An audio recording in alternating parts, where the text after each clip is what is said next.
Yun, magandang araw po sa inyong lahat. Welcome po sa Makapili TV. Rekta na po tayo. Meron daw pong maghahain ng impeachment complaint laban kay Bongbong Marcos. So, may pagkakataon na pong mapatalsik si Bongbong Marcos.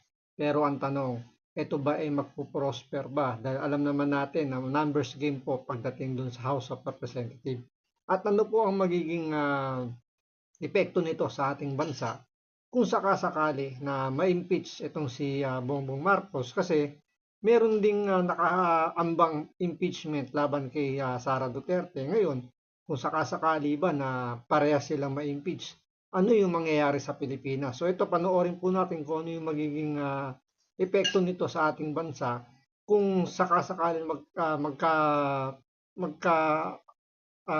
magtuloy-tuloy yung impeachment na yan. So panoorin po natin itong isang political analyst kung ano yung magiging epekto nito sa ating bansa. So ito panoorin po natin, pero syempre bago ang lahat, kung hindi ka pa nakasubscribe sa Makapili TV, baka naman pwedeng pakipindot po muna yung subscribe button. At the same time, palike na rin po ng video, wala naman pong bayad yan. Kaya pindot na. So ito panoorin po natin.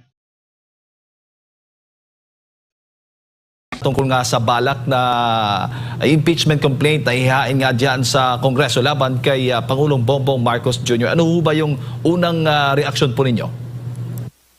Well, karapatan niya ng kung sino mang maghahain na parte kasi yan ng accountability, no? So, nasa konstitusyon yan at siguro ang kailangan natin tingnan ano yung articles na isasalang at kung yung proseso na sinabi ng Supreme Court ay masusunod. Pero sa inyong pananaw, gaano ho kalaki yung possibility o kataas yung posibilidad na matutuloy po itong impeachment proceedings dyan po sa Kongreso? Jade, medyo mahirap mong masabi yan kasi unang-una, ang partido ng Pangulo ang siyang majority dyan. No? Kung sa alam naman natin at nakita natin yan sa kasaysayan, ang impeachment ay numbers game.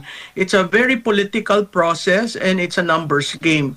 So, kung may mag-e-endorso, ako'y natutuwa na may mag-e-endorso kung yan i-schedule at bababa from the Speaker to the Committee on Rules at magkakaroon talaga ng tinatawag na hearing, tayo'y matutuwa. Pero hindi ako ganong ka-positive na yan ay may aangat sa Senado dahil nga sa kakulangan ng numero. Ngayon, yung mga nakita naman natin kung paano nangyari yung impeachment kay Vice President. So,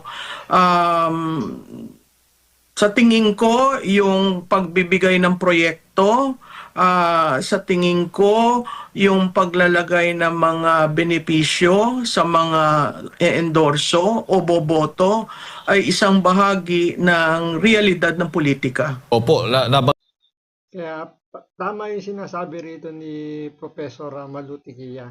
Medyo suntok sa buwan yung mangyayaring impeachment kay Bongbong Marcos.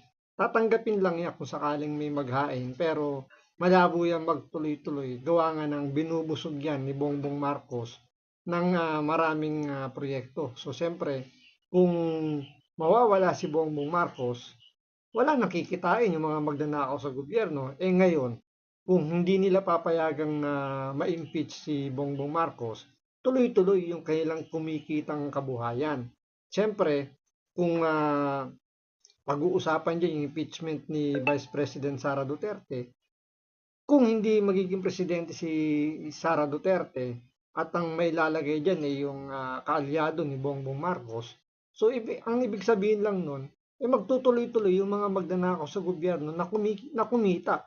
So, yung pagpapa-impeach kay Bongbong Marcos, medyo suntok sa buwan talaga yan dahil nga numbers game, gaya ng nakita natin sa impeachment ni Vice President Sara Duterte, halos majority ng mga congressman bumoto na ma-impeach si Sara Duterte dahil nga meron silang nakuwang malaking halaga kapalit ng pagpirma sa impeachment. Opo, nabanggit po ninyo yung possibility na yung impeachment proceedings or complaint against the Vice President ay possible bang matutuloy din at pwede rin bang sabay-sabay po yung ganon? Dalawang impeachment complaint laban po sa dalawang leader ng bansa. Well, may sa tingin ko yung mga hindi nakasulong ng impeachment nung huli at sinabi ng Korte Suprema na Pebrero 6 ang dapat tingnan natin. Sa tingin ko magfa-file yun. At nakita naman natin yung ingay nila na gusto nilang ma-file. Kahit lumang charges, gusto nilang ma-file. Hindi ko alam kung paano nila bubuuin yung impeachment na yon dahil iba na ngayon ang terrain. Ang terrain ngayon from 2023 to 2025 may 1.5 trillion na insertion diversion na ginawa sa budget.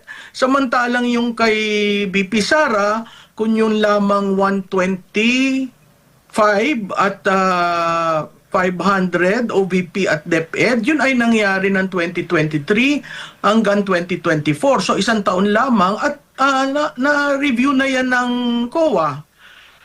So hindi natin alam kung yung ihahain nila ay kahalintulad nung hinain nila previously. Opo. Pero Ngayon, Kung baga sa meron ng resolution dyan yung COA na sinasabi nga na wala namang mali doon sa pag-disburse, sa paggamit ng pondo ng intelligence at confidential funds ni Sara Duterte. Doon pa lang, kapag inihain yan sa hukuman, tinanong kung anong nangyari doon sa confidential ni Sara Duterte, ang ihahain lang nilang sagot doon tanungin nyo na lang yung COA. COA magsasabi kung tama ba o mali yung paggastos. Kasi COA lang naman talaga yung nag-iisang constitutional body na pwedeng mag-audit sa gobyerno. Ngayon, kung sinabi ng COA na malinis, wala namang mali sa paggastos ng pondo, so wala nang pwedeng ibang kumontra dun. Kaya napakalabo nitong impeachment ni Sara Duterte, lalo na kung yun pa rin naman ang gagamitin nilang argumento, basang-basa na yung kanilang taktika. So napagandaan na rin yan ni Sara Duterte. Kaya yung impeachment ni Sara Duterte, medyo na yan, political lang talaga yung habol yan dahil nga sa 2028 na yung eleksyon, 2027 tsaka itong 2026, parang ito na yung umpisa ng campaign period. Parang yan na yung lumalabas dyan. Kaya nga, kailangan nilang libain itong si Sara Duterte kasi nga parang win or break na itong 2026. Kung wala pa silang gagawin, sure bull itong si Sara Duterte kapag ito tumuli sa pagka-presidente. pero ngayon, Jay, isingit ko lang, Jay, Yes, doon yes, go sa ahead. tanong mo na pwede ba yung sabay? Medyo hindi ko nagugustuhan yung pagsasabayin kasi napaka unstable ng ating political pag nagganon. Parehong matataas na pinuno ng ating bansa masasubject sa impeachment. Pero kung yun ang hamon ng panahon, at sana lamang kayanin ng sistema natin, ng political system natin, wala tayong magagawa doon dahil yun ay karapatan ng kung sino man, mamamayan o miyembro ng Kongreso na maghain noon. opo. Ngayong taon ba At saka kitang-kita naman dito ang maghahain ng impeachment kay Sara Duterte sa February, kung sakasakali lang na walang ilabas na MR yung Supreme Court. So February itong 2026. So may naka-ready ng impeachment complaint. So nakapag na yung mga sympathizer ng NPA, nakapag-drop na niyan. So ihahain na lang nila yan sa Kongreso. So doon na lang natin malalaman kung tatanggapin ba yan ng Kongreso kasi nga mag-iiba na yung yung senaryo dahil nga lame duck na itong si Bongbong Marcos. So nakasalalay na rito yung political career ng mga congressman. So magdadalawang isip na yan. Kahit pa sabihin natin merong mga pondo na iniligay. Kaya nga kung titingnan nyo yung naging national budget natin ngayong 2026, napakarami ng mga insertion, mga allocables na ibinigay dito sa mga congressman, sa mga senador, dahil ngayon yung ginagamit ngayon ni Bongbong Marcos. Pero isipin ninyo, yung pinangsusuhol dyan ni Bongbong Marcos, pera natin yan, buwis natin yan. Tapos yun ang ginagamit nila para sa kanilang political na agenda. So, tayong mga mamamayang Pilipino na ang gusto ay si Sara Duterte kung sakasakaling tumakbo nga siyang presidente, yun ang kagustuhan natin. Pero yung pera natin mismo, ang ginagamit nila para labanan, para, alam niyo yun, gamitin kay Sara Duterte para hindi siya maging presidente. Ngayong taon ba, Prof, ano ho ba ang nakikita po ninyo? Possible po bang magiging crucial po yung taong ito para sa administrasyon, na particular na sa Pangulong Bongbong Marcos Jr.? Jade, maganda yung tanong mo, no? Ang 2026 ay Year of the Fiery Horse. Parang tayo ay January 12 pa lamang, 12 araw, pero ang dami nang nangyayari, no? Sa tingin ko, ang 2026 ay turning point ng administrasyon na ito. Bakit? Kasi kailangang seryosohin ng administrasyon na ito at magpakatotoo na yung cleanest budget sa implementation at the executive level ay talagang cleanest rin ang rollout. Kasi iba yung cleanest sa papel at iba yung pambubudol na gagawin na naman sa rolling out. Opo, Tsaka itong 2026, kailangan na lang magpasya rito ni Bongbong Marcos na kung sino yung magiging standard bearer ng kanyang administrasyon. Kasi kapag walang nakuha, natatakbo sa administrasyon ni Bongbong Marcos na malakas-lakas na pwedeng itapat kay Sara Duterte, pagbaba nito sa pwesto, manginginig ang panga nito ni Bongbong Marcos dahil sa damakmak na kaso ang kakaharapin nito. Dahil nga kung hindi nga may impeach siya ngayon, so pwede siyang kasuhan na by 2028 pagbaba nito sa pwesto. At ang posibleng unang kumaso sa kanya dyan, alam niyo kung sino? Si Boying Remulla, yung ombudsman. Kasi kailangan lumaro ni Ombudsman Remulla sa politika dahil iba na presidente nun. So kung di siya, kumbaga, kung magiging pasaway pa siya sa administrasyon ng susunod na presidente, pwede siya ma-impeach. Kasi hawak na ngayon ng presidente sa 2028 yung Kongreso. So napakadali na magpa-impeach, lalo na kung si Boying Remulla yung nakaupo dyan, tapos hindi siya titino. Malamang sa malamang, si Boying Remulla mismo ang uusig dito kay Bongbong Marcos, at malamang to, kulong tong taong to. Opo, cleanest, pero may mga nagdududa. Prof, may naghain na nga ng petisyon o reklamo sa Supreme Court sa mga na dapat alisin po yung unprogrammed funds doon sa budget natin. Ako, alam mo Jade, ako sinususugan ko yung effort ni Congressman Erice dahil ang program wala yung pondo, at kung kailangan magkaroon ng pondo at saka mo lalagyan at saka mo i-implement. Nakita naman natin ang nangyari noong 2025 na yung pondo hinanap at kinuha sa ibang mga sa ibang mga pondo na special fund, no? Katulad ng PhilHealth, ng PDIC, hindi mo maintindihan nga kung saan ginamit dahil hindi naman sinasabi kung saan ginamit.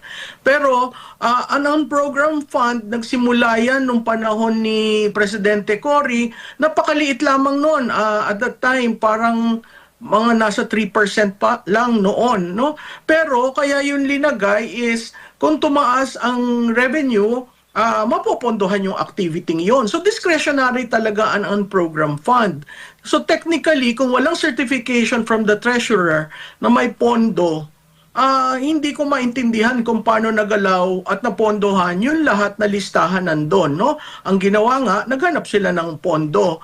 Yung unprogrammed fund, kung titingnan mo kasi ang budget natin ngayon, 6.8 trillion. Ang ating revenue ay nasa 5.2 trillion lamang. So kulang na kulang. So ang ginagawa nila, uutang. sa ordinaryong Pilipinong may bahay, kung kapos ka sa pondo, tayo ay bumabaluktot sa kumot at nagtsatsaga, at kung hindi, naghahanap ng ibang trabaho pa, parang 2, 3 trabaho para lang mapunan ang pondo ng pamilya. Pero dito sa atin, sa gobyerno, parang sige lang ng sige. Sabi nga noong signing, fiscal discipline daw, fiscal space. Paano magiging fiscal discipline yon kung ang expenditure mo ay mas malaki kisa sa kita ng gobyerno? So dapat So, ibig sabihin lang, ang motto ngayon ng Marcos administration ay nakaw pa more. Mangungutang tayo para ipantapal doon sa unprogrammed fund. Yung inutang natin, ang magbabayad din ng taong bayan. Tapos ilalagay doon sa mga unprogrammed fund na hindi naman alam kung anong klaseng programa. Kumbaga, wala tayong pakinabang. Kasi kumbaga hindi naman talaga kasama yun sa kumbaga sa priority na mga project. Unlike yung mga priority project tulad nga naman ng subway nung panahon ni Pangulong Duterte, yung build niya, di ba? Kasama yun sa mga priority project. So nakita natin yung mga nagawa ni Pangulong Duterte. Pero ngayon, mas priority nitong ni Bongbong Marcos na lagyan ng pondo yung mga unprogrammed fund.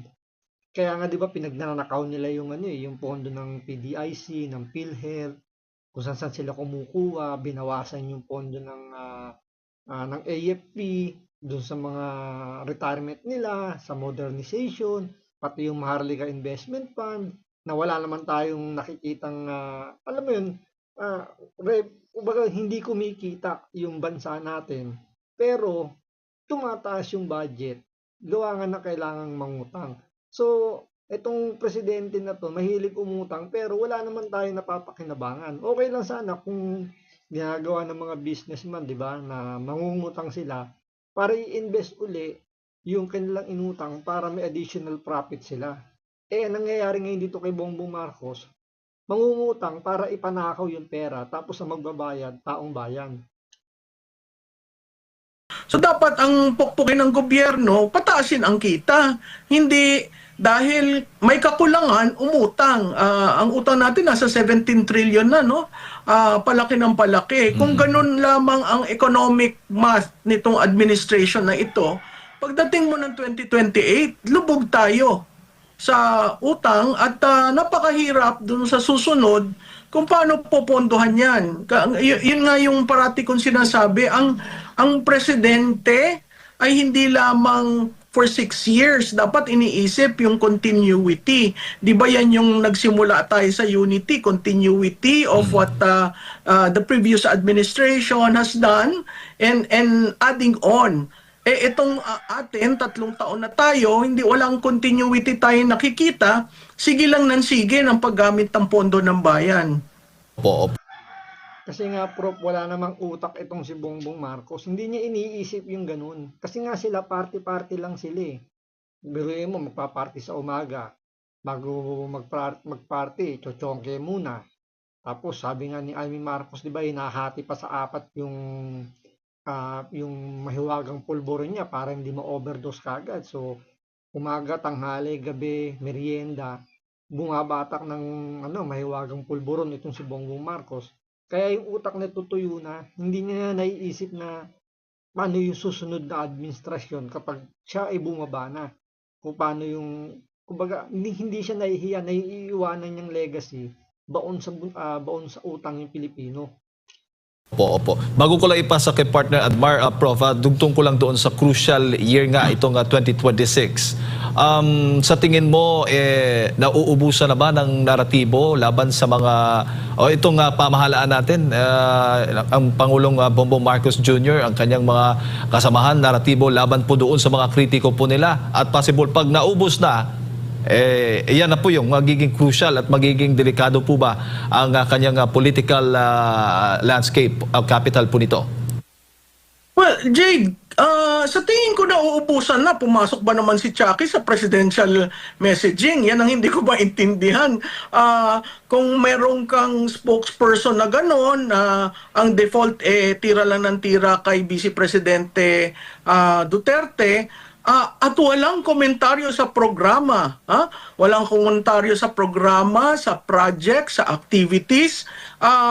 At nung nagkaroon sila, inattempt nila nitong unang linggo ng Enero, nakita mo na halos natunga nga sila nung tinanong ng Malacanang Press yung paggamit dun sa PhilHealth. Pasahan sila. So makikita mo na may problema talaga sa kabinete at may problema talaga sa communication na ginagawa sa taong bayan. Kung Malaking problema talaga nung inilagay niya si Manang Claire Castro doon sa PCO. Dahil wala rin amang alam aminado si Manang Claire Castro na wala siyang ipagyayabang na project itong si Bongbong Marcos. Yan, pinaka-job description lang naman talaga yan ni Manang Claire. Depensahan lang to si Bongbong Marcos. Dahil nga wala naman siyang wala naman siyang ibibidang proyekto ni Bongbong Marcos. Wala naman tong mga activity ginagawa dahil nga lagi tulog sa umaga dahil sa gabi to gising dahil nga kababatak. Siyempre, pag bumabatak, di ba, ganun yun gising yung diwa, patawa-tawa, tapos papaling sa kanawat kanan yung panga. So, ang gising talaga nito umaga na. Sa umaga lang to natutulog pala gano'n, sa gabi gising to para tong para tong vampire. Sa gabi lang to gising, tatawa-tawa pa. So yung pagkakakuha niya kay Manang Claire Castro, alam niyang liability yan.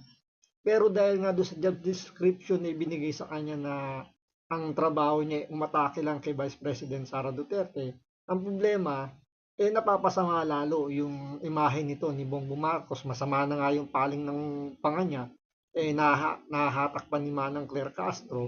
So ang ending, lumalagapak yung kanyang trust rating. Kung tatanungin mo nga ang taong bayan, what stands out sa projects ng presidente, napakaliit yung mga talagang proyekto at ang malaki ayuda at saka yung flood control projects. Prof, magandang umaga. Kaya tingnan nyo, wala siyang legacy project na may pagmamalaki. Kaya ang ginagawa niya, credit grabbing ang ginagawa. Tingnan nyo yung ginawa sa Davao. Wala namang pondong inilabas dyan ng gobyerno ng Pilipinas kasi donation niya ng China. Di naman inangkin niya yung legacy daw ng kanyang administrasyon, yung Bukana Bridge sa Davao. Tapos iniyabang niya na bubuksan na daw kagad ng December 15. Ang ending hindi nabuksan dahil nga hindi pa talaga siya 100% completed, tapos hindi pa na-turn over sa LGU. Tapos ngayon yung sa Isabela, ganun uli. Natapos yung proyekto nung tulay doon na sinumulan naman talaga nung panahon ni Pangulong Duterte. Natapos lang talaga ng proyekto niya, itong termino niya kasi may budget na yan Hindi naman na yan binabudgetan ngayon ng administrasyon ni Bongbong Marcos. Meron na talaga ongoing project, budget yan. Ginrab pa rin niya yung pagkakataon na angkinin niya yung legacy na kanya daw yun. Ang totoong magiging legacy lang naman ng administrasyon ni Bongbong Marcos yung malawakang pagnanakaw sa pondo ng bayan gamit yung flood control. Si Admar po ito. Dito lang ako sa resulta po ng inyo pong survey sa Publicus Asia, itong pahayag, no? December 7 to 10 sa 1,500 na mga respondents, no? Kung saan dito sa approval rating ng Pangulong Bongbong Marcos, bumaba ito compared noong third quarter, no? Bumaba sa last quarter from 27 naging 24. Same pa rin yung undecided. Habang yung disapproval naman, tumaas pa from 47 to 51. So yung net approval nito nasa negative 27. Ano po yung ikinahatak po o bakit po? Ano kaya yung humatak pang lalo dito po sa grado o sa approval rating po ng Pangulo po, Prof? At yung pinapakita mong numero, yan ay overall performance ng kabinete. Meron kaming approval rating at trust rating ng Pangulo mismo. So dito sa tanong mo, nanggaling yan sa mataas na rin nasa 40s na, no? Ibig sabihin lamang nung period na yan, which is last quarter, October, November, December, nakita at hinusgahan ng taong bayan na hindi nagugustuhan ang kabuuang pagtatrabaho ng kabinete. Hindi nila nagugustuhan yung pag-handle dun sa problema, whether economic or flood control. Hindi nila, again, babalik ako dun sa issue ko no, na sinabi ko since day one. Hindi nila nararamdaman ang administrasyon for you to get that big 51% for the performance of the cabinet. Hindi talaga naramdaman ng mga Pilipino simula ng bumaba lalo si Sara Duterte nung umalis siya sa gabinete ni Bongbong Marcos. Tuwing magkasalita na lang si Bongbong Marcos, tatawa-tawa. Malaki na yung problema ng Pilipinas, tatawa-tawa, tapos biglang hingiw. So, nadidismaya talaga yung Pilipino. Tapos, andyan pa yung magbibida-bida siya, tulad ng flood control. Tapos, bumahalang, umulan lang ng malakas, bumagyo. Diba? Dito yung kasinungalingan niya nalantad. So, walang ibang gumawa nun kundi yung kalikasan na lang. Napahiya si Bongbong Marcos. Kaya yung yung pagkonsinti niya, talagang lantaran yung pagnanakaw. Doon talaga, salamat na lang talaga sa Panginoong Diyos. Nakita natin yung problema sa gobyerno natin na sinamantala ng mga magnanakaw dahil nga kinonsinti nito ni Bongbong Marcos. Kaya yung impeachment, mahalaga talaga yung ma-impeach itong si Bongbong Marcos. Yung nga lang, ang problema, hindi ang gagawin ng mga magnanakaw sa gobyerno kasi nakikinabang sila dito sa presidenteng ito kasi nga, konsentidor. So hanggang dito lang po muna. Maraming salamat po sa panonood. Ingat po kayo lagi. God bless.